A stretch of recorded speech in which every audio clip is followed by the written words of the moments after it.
ಕೂಡ MLA ಅಂತ declare ಮಾಡ್ತಾ ಹುಚ್ಚರು ಅಷ್ಟೇ. ಅವನೊಬ್ಬ ತಿಕ್ಲೋನು ಹುಚ್ಚ, ಅವನ ಜೊತೆಲಿ ಇರೋ ನಮ್ಮ ಹುಡುಗರು ಅವರು ಅವರೇ. ಇವನೇನ ಗೆದ್ದು ಬಿಟ್ರೆ ಕೌಂಟಿಂಗ್ ಬಂದ್ರೆ ಏನಪ್ಪ ರಾಜಕಾರಣ ಬಿಟ್ಬಿಡ್ತೀವಿ ಸಾಕಲ್ಲ. ಒಬ್ಬ ಸಾಮಾನ್ಯ ರೈತರ ಕುಟುಂಬದಲ್ಲಿ ಹುಟ್ಟಿದಂತವನು ನಂಜೇಗೌಡ ನನ್ನ ಜನ ಇಲ್ಲಿಂದ ಇಲ್ಲಿವರೆಗೂ ಅವಕಾಶ ಕೊಟ್ರೆ ಹಣೆ ಬರಿದ್ರೆ ಮಂತ್ರಿ ಆಗ್ತೀನಿ, ಇಲ್ಲ ಹಣೆ ಬರಿದ್ರೆ ಏನು ಇಲ್ದ್ರ ಮಾಜಿಯಾಗಿ ಮನೇಲಿ ಇರ್ತೀನಿ. ಏನಪ್ಪ ನಾನು ಚಾಲೆಂಜ್ ಮಾಡ್ತೀನಿ. ಕೌಂಟಿಂಗ್ ಅಂತ ಬಂದಿದ್ದಿದ್ರೆ ನಾನು ಇವತ್ತು ಕೌಂಟಿಂಗ್ ಮೇಲೆ ಚಾಲೆಂಜ್ ಮಾಡಕ್ಕೆ ಹೋಗ್ತಾ ಇರಲಿಲ್ಲ, ಅಪೀಲ್ ಹೋಗ್ತಾ ಇರಲಿಲ್ಲ. ಈ ಇನ್ಸಿಡೆಂಟ್ ಆದಮೇಲೆ ಸನ್ಮಾನ್ಯ ಮುಖ್ಯಮಂತ್ರಿಗಳು ಮಾತಾಡಿದ್ದಾರೆ, ಉಪಮುಖ್ಯಮಂತ್ರಿಗಳು ಮಾತಾಡಿದ್ದಾರೆ, ಸುಮಾರು ಜನ ಮಂತ್ರಿಗಳು, ನಮ್ಮ ಜಿಲ್ಲಾ ಮಂತ್ರಿಯಿಂದ ಎಲ್ಲ ಮಂತ್ರಿಗಳು ಮಾತಾಡಿದ್ದಾರೆ, ಸುರ್ಜಾವಾಲಾ ಸಾಹೇಬರು ಮಾತಾಡಿದ್ದಾರೆ.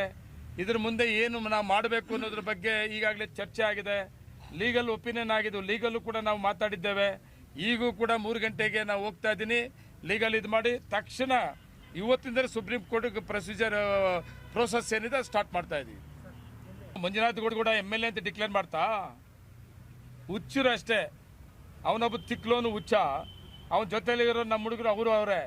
ಜೋಬಂಗ್ ಕಾಸು ಎತ್ಕೊಂಡು ಪಟಾಕ್ಲಿಕ್ಕೆ ಮೆರವಣಿಗೆ ಮಾಡೋದು. ಏನು ಡಿಕ್ಲೇರ್ ಆಗೈತಾ ಮಂಜುನಾಥ್ ಗೌಡ MLA ಅಂತ ಹೇಳ್ಬಿಟ್ಟು ಸಂಭ್ರಮ ಆಚರಣೆ ಮಾಡೋದಕ್ಕೆ? ಏನಾಗಿದೆ ರೀ?